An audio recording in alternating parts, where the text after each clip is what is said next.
This video is made for adult collectors because itty bitty tiny little robots. Oh, I knocked him over.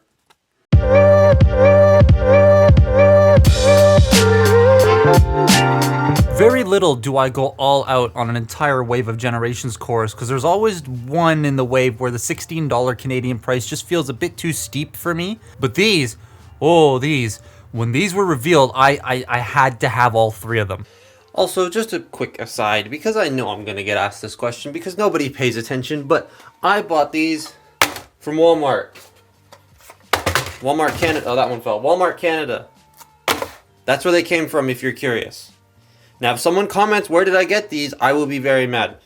I know the intro isn't going to make much sense to a lot of people, so let me just explain that right now. This is Boulder Crash from the Infernac universe. A universe they're using to explain the rock guys, like the rock lord looking dudes. Well, Infernac is a place a character Metlar is from, and Metlar is the main villain of an old Hasbro TV show called the Inhumanoids. I love Inhumanoids. It's so dumb and stupid. I love it. My late friend Andrew Sorahan introduced me to this, and it was epic. We watched the entire show together with a handful of my friends. There's only like a few episodes, and it's all on YouTube, but it was a blast. So when Ben said Inhumanoids on the stream, I was so happy. Anyways, these are the 3 new cores for the 40th anniversary of Transformers, well, for the first wave. Energon Megatron, Beast Wars the Second Tasmania Kid, and Infernac Boulder Crash. I very much enjoy all 3 of these, so let's start with, I don't know, Tasmania Kid, I guess. Tasmania Kid is probably the one I enjoy the least, not because he's bad, it's just the others I like a lot more. But he's pretty cool. His charm really comes from the transformation, but as a robot, he looks so nice standing there. And next to Leo Convoy / Prime, it's very, very nice. However, I've somehow lost my Leo Prime. I also got the original, and yeah, I like this a lot more than the original. It feels less clunky and more refined, but hey, that's what 20 plus years of improvement does to a toy. He has very minimal paint. Most of that is saved for the alt mode, but the color separation using the plastics isn't bad, and his tail weapon plugs into the back of his arm, so that's some weapon action, or into the palm of his hand, so he can mimic some of those Bionicles that for some reason have their swords plugged into what looks like the palm of their hand. Boulder Crash is actually super nice. Yes, he has handle ass, but it's just standing there with that lower angle, he rocks. Literally. The rock texture and the magma effect, like the red quartz thing Evan talked about, comes across pretty well at this scale, though it makes me wonder if it's going to look as good or a little more like inner flesh and less like magma once it's applied to, say, a deluxe, but I guess we'll only see that when they put it on a deluxe. I do like how there are no empty spaces when it comes to the rock sculpting. I'm not talking about hollow bits because it's a core, there's going to be hollow bits, but they pretty much continue the rock sculpting all over this guy, even on like the plastics you wouldn't expect to be rock textured. His weapon's a bit goofy, but like it's for the Target Master mode. Yes, he does have a Target Master mode. And again, he also kind of looks like a Bionicle. Now the core I think everyone wants. Energon Megatron. We did it. We got a representation of each Unicron Trilogy segment in Legacy. That is awesome. Megatron is a core because I believe Evan said that they wanted to test the want for Energon toys, and if this sells well, they'll do more. And boy, do I want more. This thing rocks. It looks so much like that original toy, which I don't have anymore on me, Pain. Can I just quickly say that these two look like Energon Megatron and Shock Blast together because it's a slightly more bulky, beefy Shockwave, which looks like Shock Blast, and he turns into a spaceship, kind of just like Shock Blast. So these two look very cool together, and that's how I'm going to be displaying them. It's so neat. The colors and the paint are so nice. It's like a spitting image of that toy / show model from ages ago at a very small scale. He even has his little Armada Megatron tank sword fusion cannon thing. I love that, though I wish the sword could separate. I kind of want him holding his sword. He also has really large heels so that he can support the backpack. And the shoulder bits can point forward, up, or come off and become guns. Like, all 3 of these are so fun just in bot mode alone, but being small, they do pose well, mostly. So these 3 fools have varying different degrees of articulation on each. It's kind of funny, actually. We'll start with Boulder Crash here. So his head is on a ball joint. It can look left and right, up and down a little bit. He can look down more than he can up, tilt side to side. Shoulders can rotate. They can go out about that far. You got ball jointed elbows with the bicep swivel. He's the only one that has the waist joint. Oops, I'm rotating the top as well. He's got a waist joint. It's there. As you saw, this kind of rotates as well, this whole assembly here. It doesn't exactly lock into place, but it's on a really tight enough hinge that it shouldn't bug people. Hips go forward that far, they can go back that far, they can go out about that far. You got ball jointed knees, so that gives you a thigh swivel as well. And that's about it. That's all he does. And honestly, this doesn't weigh him down that much because his feet are so massive. But if you need to get him into like a pose like this, you can use that back thing as support on the table, which it works. It looks cool. He does have a handle on his ass though. Then we have Tasmania Kid, who funny enough comes packaged with his head fully transformed and together, which is kind of funny. His head is also on a ball joint. You can rotate left and right. He can do the splits. He can look up that far, but he can't go down. Shoulders, ball joints, in and out. They go out a little bit further than Boulder Crash's. Got elbow bend, bicep swivels, wrist rotation, because the wrists are on ball joints, so they can move around. However, nothing at the waist. Hips can go forward, back, in and out. They can do the full splits as opposed to Boulder Crash, who cannot. Ball jointed knees, and ankles can go down, up, and he has a very slight ankle tilt, a very slight one. So he's pretty good. He just doesn't have a waist joint, but like the transformation does not allow for that at all. And honestly, at this size, I'm okay with that. It's a lot nicer to mess with than the original one. But yeah, that's Tasmania Kid, or Snarl if you want to call him Snarl. Now we have Megatron. Megatron's a tiny bit limited, but that is just due to this design at this scale. So the head can rotate, but that's all it really does is rotate. Shoulders are on ball joints. They can only go out about that far due to how the cannons have to plug in. They can only go out that far. Elbow bend with bicep swivel because ball joints, nothing at the waist. Hips can go forward and they cannot go back. In and out. He has dedicated thigh swivels, which is nice. A knee bend that bends more than 90 degrees, and then the feet can go down. Now, this knee on mine, you bend it, oh cool, you bend it this way, and it comes right off. And it's just this one. This one doesn't do that. It's just this one that comes off very easily, and they're just friction pegged on, so they can go back on again. But I was talking to one of my engineering buddies.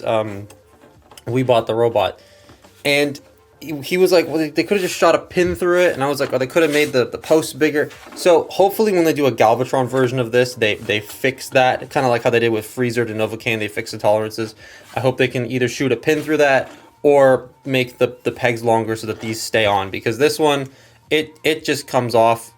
It doesn't even make a click noise when it goes in, so it's a little eh. So that's these three. So far, so good. Now, what about their transformations? Like I said, that Tasmania Kid transformation is something else. So let's get them into their alt modes, and I'm going to start with Boulder Crash because he's the easiest. So, to start with, you want to fold up the chest panel. Like that. It's really stiff on my copy. Fold this section out and peg it together, and then bring the arms out, rotate this 180 degrees, and that is the front of the motorcycle.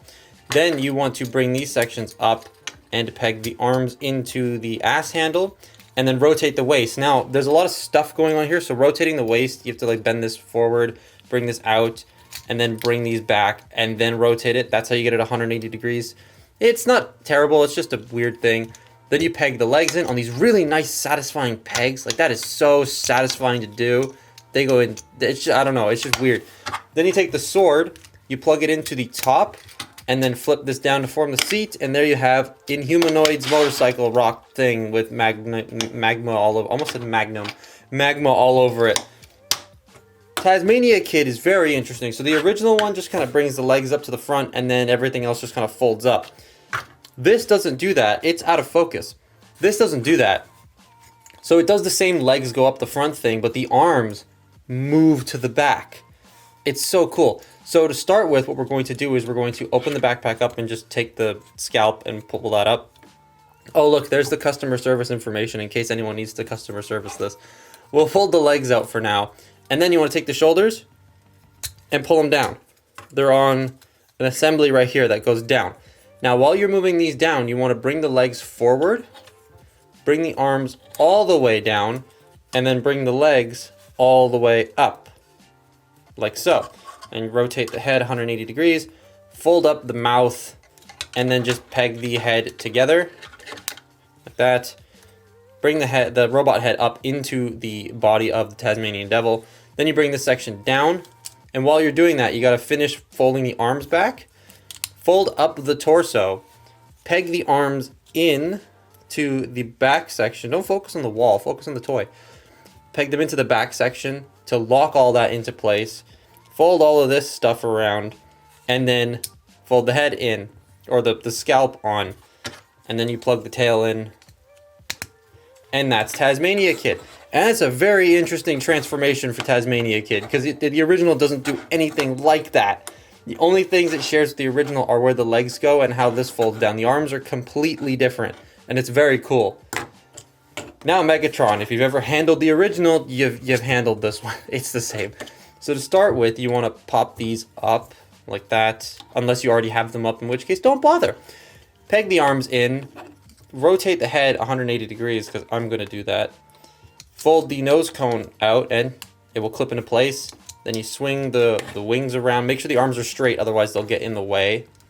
Swing the wings around like that, so that it looks like this now. Now you want to take the arms, fold them up.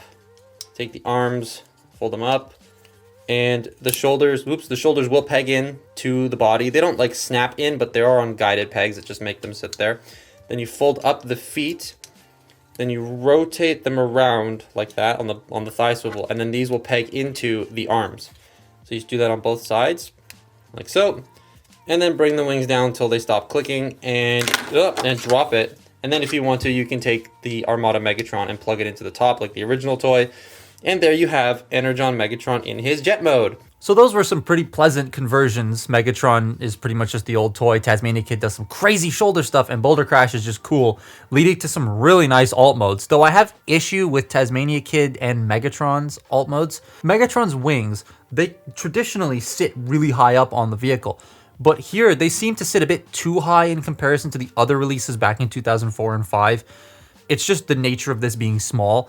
And Tasmania Kid's head on mine doesn't like to stay fully down properly. For some reason, he's always trying to scalp himself. The paint on them is pretty solid. This is where most of Tasmania Kid's paint comes from. And Megatron's got some really nice silver on the wings, which is epic. Boulder Crash doesn't really get any new detail so much as he just crumples up, but it's not bad. I do like the bike mode, and it rolls super well. It's a very cool assortment of the most random choices to throw into a wave, but hey, I'm so cool that this wave actually has no G1 in it. And Boulder Crash does something else really cool. The blade flips out and he becomes the world's thickest sword. I'm talking like 4 C's. 4 C's thick. 4 C's. 4 C, Alfa Romeo 4 C. Okay, I'm sorry. But that's a very goofy sword, and honestly doesn't look that great. But hey, it's a thing you can do. I'm not doing it. It's a brick with a stick at the end of it. I definitely recommend these though. They are loads of fun to play with. They obviously aren't without their flaws, but they're a lot of fun to just have as desk bots. That Megatron is definitely not leaving my desk for this foreseeable future. It is. I think that's going to be my desk bot for the entire year. That is. I can't believe we have an Energon Megatron now in 2020. Well, technically this is supposed to come out in 2024, but I found it at Walmart. It's nuts. Anyways, that's my look at the Legacy Core United Wave 1 thing. Blah blah blah blah blah sandwich. I will see. Follow me on Twitter and Instagram. That was English, and I'll see you next time. Bye bye.